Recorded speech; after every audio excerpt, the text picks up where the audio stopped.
In this video, I'm going to show you how to use Statcrunch and the TI-84 in Chapter 3. In the first section, you will learn how to find mean, median, and mode. So I'm going to show you how to do that. It's very simple. When you do the exercises online, you will have the option when you are given a data set like this, you will have the option to open it in Statcrunch. So once you click, just on that link, to open it in Statcrunch, you're going to see this prompt. How do you find mean, median, and mode? You just go to Stat, Summary Stats, Columns. You select the column, Variable 1, Compute, and look, this is the mean, and this is the median right here. And for the rest of the numbers, we'll talk about them shortly in the video. Now, how do you find the mode? The mode is the value that occurs most often. It's not listed as one of the values there because it's very easy to find. So I'm going to show you a way to find the mode here. Look, I'm going to show you how to sort out this column, and then you can see which value repeats the most. Here's how you sort out a column. You go to Data, Sort, select the column you want to sort, and then sort by this column and replace current column. So you're not going to see the original one, you will see the new one that is sorted out. Compute. And now guys, it's very easy to tell which value repeats the most here. I see 45 repeating 3 times. Let's see if anything else repeat more than 3 times here. Oh, 60 repeats 4 times. So 60 is the mode. Next, in the next section, you're going to learn how to find the standard deviation. What is the standard deviation? The standard deviation is a number that tells you how consistent the values are with the mean, how close the values are to the mean, or how far away, how widely spread out, the values from the mean. If the standard deviation is small, that means the values in the data set are close to the mean. If the standard deviation is large, that means there is a wide spread out, of the values, and that means the values are not consistent with the mean. This is very, very important number. So let me show you how to find it. You don't need to do any work by hand here, guys. So Stat, Summary Stat, columns, just like what I did earlier. Variable 1, and hit Compute. And what is the standard deviation? It's 14.47. That's the standard deviation. The mean is 47.19. The standard deviation is 14.47.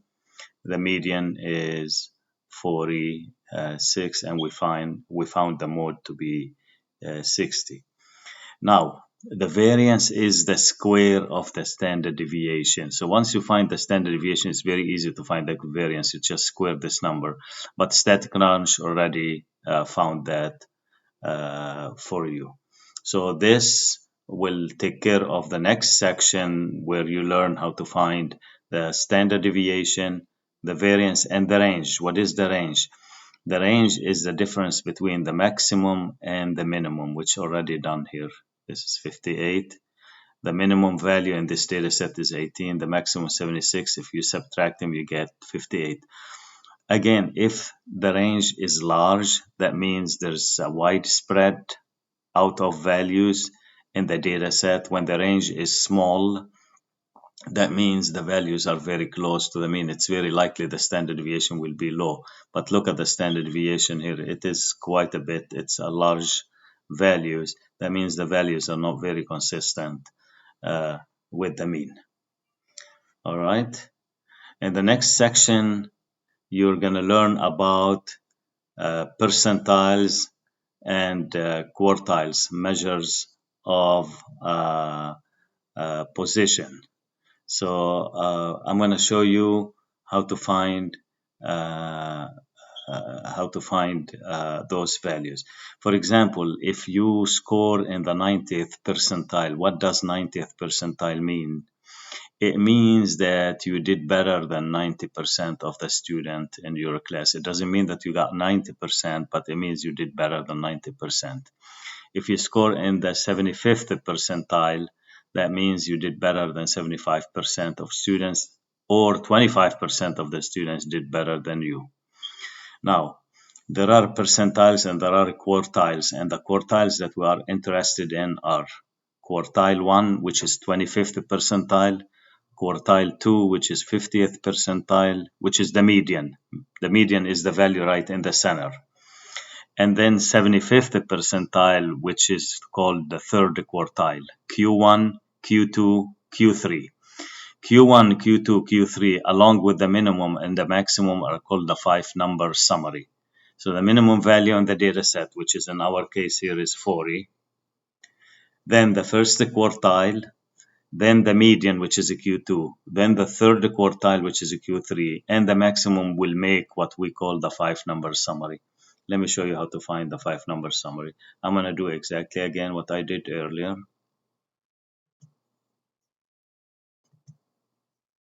And hit compute.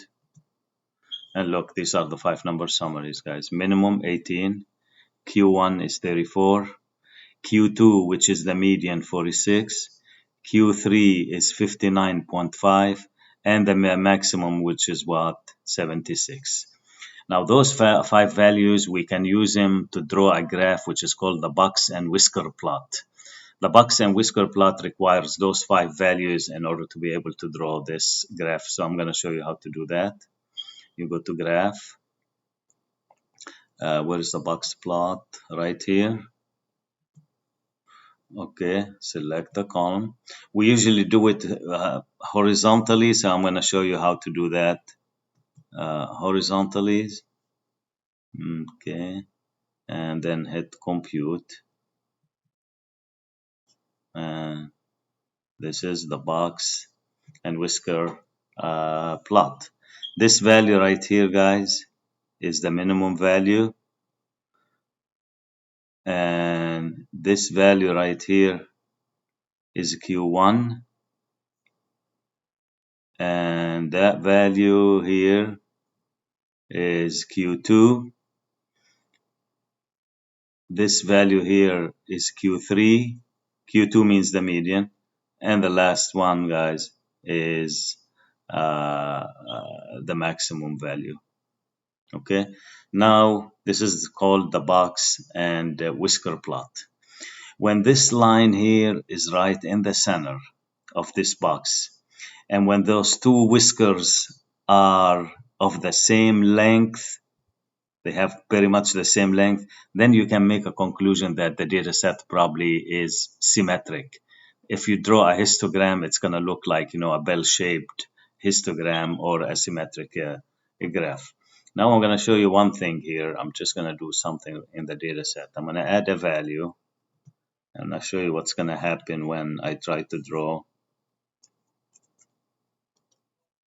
So I added 134. Watch, guys, and see what's going to happen. It's going to change everything, the values, the minimum, max. It doesn't change the minimum, but the maximum is going to change. And I'm going to show you. Use fences to identify outliers. Okay. Did you notice? Okay. This value is far removed, just from the box plot. That means this was an outlier. An outlier is a value that's far removed from the data set. It doesn't belong there. And you guys agree with me. All those values seem to be close with each other until I put, 134, which looks like it doesn't belong there.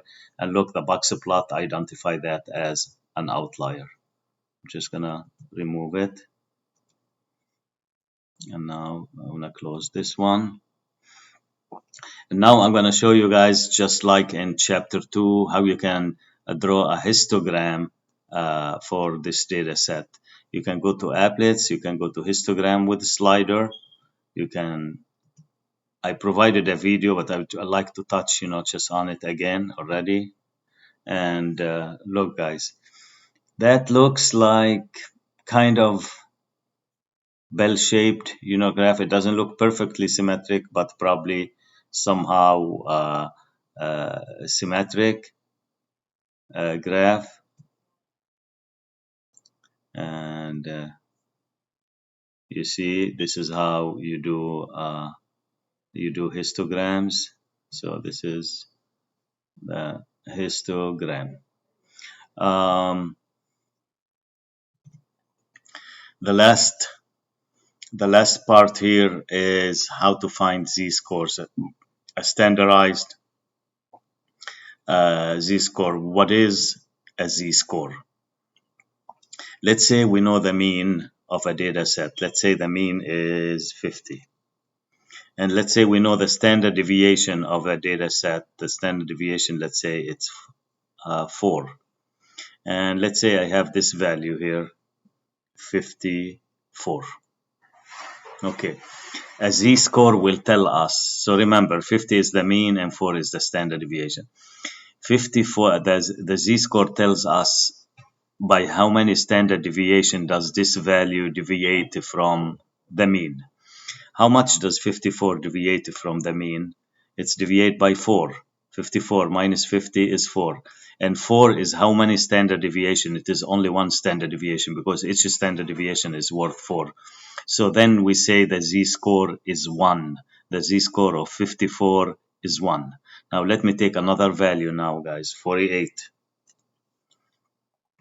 How much does 48 deviate from 50? It's 2 under. So it's 2 points below 50, which is minus 2. How many standard deviation is that? We know each 4 is 1 standard deviation. So 2 will be half of a standard deviation. And since it's a minus, then the z-score in this case will be negative 0.5. If I take the value 50 itself, how much does 50 deviate away from 50? 0. How many standard deviations is 0? It's just 0. That means the z-score is 0. So guys, if I tell you like your z-score on a test is 0, it doesn't mean that you got 0. It means that your score is the exact average of the class. If I tell you your z-score is 2, that means you score 2 standard deviations above the average, which is great. But if I tell you your z-score is negative 2, that means you have 2 standard deviation below the average, of the class, which is alarming, not good. As long as it is a positive z-score, it's good. In this case, negative z-score is not good. Z-scores, guys, range between, most of the time, between negative 3 and 3. If it goes beyond 2 and beyond negative 2, like more than 2 and less than negative 2, we call it unusual z-score. In real life, usual z-scores are between negative 2 and 2. How do you find the z-score? There is a formula. You don't need a Statcrunch to do it. You just need a scientific calculator. The z-score equals the value minus the mean, and then you divide by the standard deviation. That's the formula.